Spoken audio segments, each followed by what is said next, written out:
Ezekiel, yechezk'el, chapter 44. Then he brought me back by way of the outer gate of the sanctuary, the one facing east, and it was shut. Adonai said to me, "This gate will remain shut, it will not be open, and no one will go through it, because Adonai, the God of Israel, has gone through it. Therefore it is to be kept shut. Only the prince, since he is a prince, is to sit there to eat his meal before Adonai. He is to enter through the vestibule of the gate and leave the same way." Then he brought me through the north gate to the front of the house. I looked, saw Adonai's glory filling the house of Adonai, and fell on my face. Adonai said to me, "Human being, pay attention, see with your eyes, and hear with your ears everything I tell you about all the regulations of Adonai's house and about all its Torah. Pay attention to who can enter the house and who must be excluded from the sanctuary. You are to tell the rebels, the house of Israel, that this is what Adonai Elohim says. House of Israel, enough of all your disgusting practices. You brought in foreigners, uncircumcised in both heart and flesh, to be in my sanctuary and profane it. Yes, my house, when you offered my food, the fat and the blood. Thus, in addition to all your disgusting practices, they broke my covenant. Instead of taking care of my holy things yourselves, you have put these people in charge of my sanctuary. Here's what Adonai Elohim says. No foreigner, uncircumcised in both heart and flesh, is to enter my sanctuary. No foreigner living among the people of Israel. Rather, the Levi'im, who went far away from me when Israel went astray, going astray after their idols, they will bear the consequences of their guilt, but they are to serve in my sanctuary. They will have charge of the gates and the house of serving in the house. They will slaughter the burnt offering and the sacrifice for the people, and they will attend and serve them.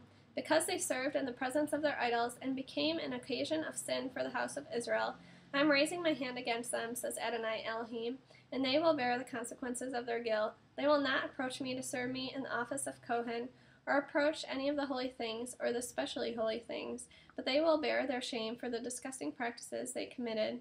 Yet I will put them in charge of the house and all its maintenance and everything to be done in it. However, the Kohanim, priests, who are Levi'im, the descendants of Sadok, who took care of my sanctuary when the people of Israel went astray from me, they are the ones who will approach me and serve me. It is they who will attend me and offer me the fat and the blood, says Adonai Elohim. They will enter my sanctuary, approach my table to minister to me, and perform my service. Once they enter the gates of the inner courtyard, they are to wear linen clothing. They are not to wear any wool while serving at the gates of the inner courtyard or inside it. They are to wear linen turbans on their heads and linen underclothes on their bodies, and they are not to wear anything that makes them sweat. Before going out to the people in the outer courtyard, they are to remove the clothes in which they minister, lay them in the holy rooms, and put on their other clothes, so that they won't transmit holiness to the people by means of their clothing. They are not to shave their heads or let their hair grow long, but must keep their hair carefully trimmed. No Kohen priest is to drink wine when he enters the inner courtyard. They may not marry a widow or a divorcee, but must marry virgins descended from the house of Israel, or a widow whose deceased husband was a Kohen. They are to teach my people the difference between holy and common, and enable them to distinguish between clean and unclean.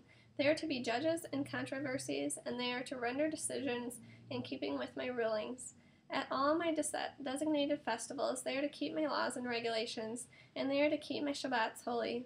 They are not to come to any dead person, because this would make them unclean. However, for father, mother, son, daughter, brother, or sister who has had no husband, they may make themselves unclean. After Kohen has been purified, he is to wait 7 days. Then on the day he enters the sanctuary, when he goes into the inner courtyard to minister in the sanctuary, he is to offer his sin offering, says Adonai Elohim. Their inheritance is to be this. I myself am their inheritance. You are not to grant them any possession in Israel. I myself am their possession. They are to eat the grain offerings, sin offerings, and guilt offerings, and everything in Israel devoted to God will be theirs.